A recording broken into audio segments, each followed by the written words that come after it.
San Francisco, wrote a really touching story about Okamoto family heritage.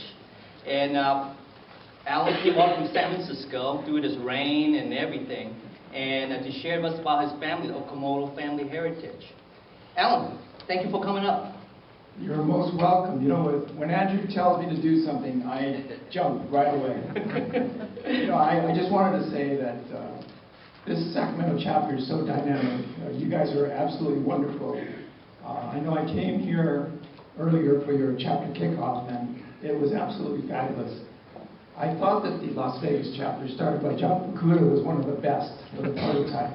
But unfortunately, the Sacramento chapter now is the best chapter, our chapter we have. Thanks, Alan. I'll pay you later, thank you. Tell us a little bit, how long have you been in the real estate industry now? Let's see.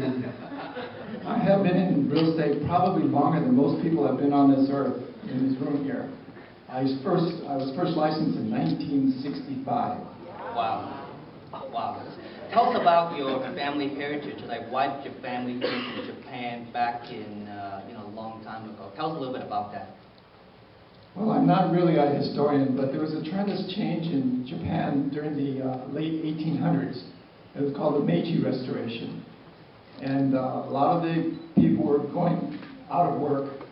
There was a severe depression in Japan, so a lot of the people had to leave Japan, and they came to the United States to see if they could find a better life. So my grandparents came to San Francisco in 1896. Okay. So where was your dad born? My father was born in San Francisco.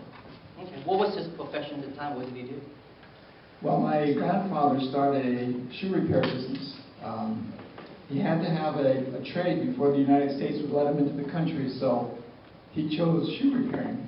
And my father was the salesman for the company. Well, it wasn't really a company, it was just a two-man operation. And he was selling leather goods and shoelaces and whatnot to all the Italian shoemakers in San Francisco. Okay. Understand that he worked, what was his profession during World War II? Because he was at the time serving the U.S. Army, am I correct? Well, actually, up until World War II, he was doing the shoe business, the shoe leather business. But as some of you may know, during World War II, President Roosevelt enacted Executive Order 1966, which said that all persons of Japanese ancestry on the west coast of California, Oregon, and Washington would be relocated to what is now called concentration camps or prisons in the interior of the United States. So my family first moved to the Assembly Center, which was the Tan Fran racetrack. My father was 37 years old. He had 2 kids. My brother was only 3 months old, and they had to move into horse stalls in the Tan Fran racetrack.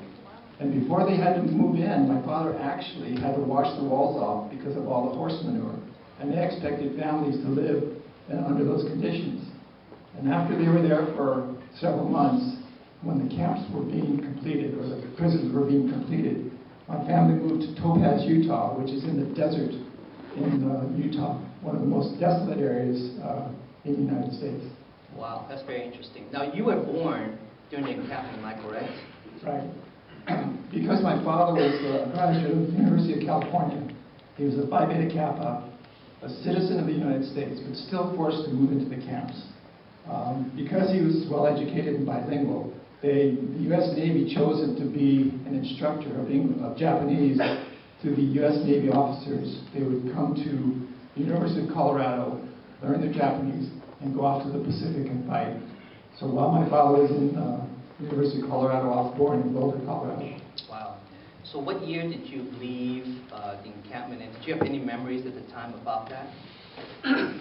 Actually not. I was only 1.5 years when we left Boulder, Colorado. The war ended, and my father returned back to San Francisco to reestablish his life. Okay. What was his profession after the war, your dad? Well, before the war, as I said, he was selling the leather goods and whatnot, but all these shoe repair shops said that they couldn't deal with him because he was Japanese. So he had to find something new to do after he came back. So he started selling life insurance to all the returning Japanese Americans back to San Francisco. And that turned into selling property and casualty insurance.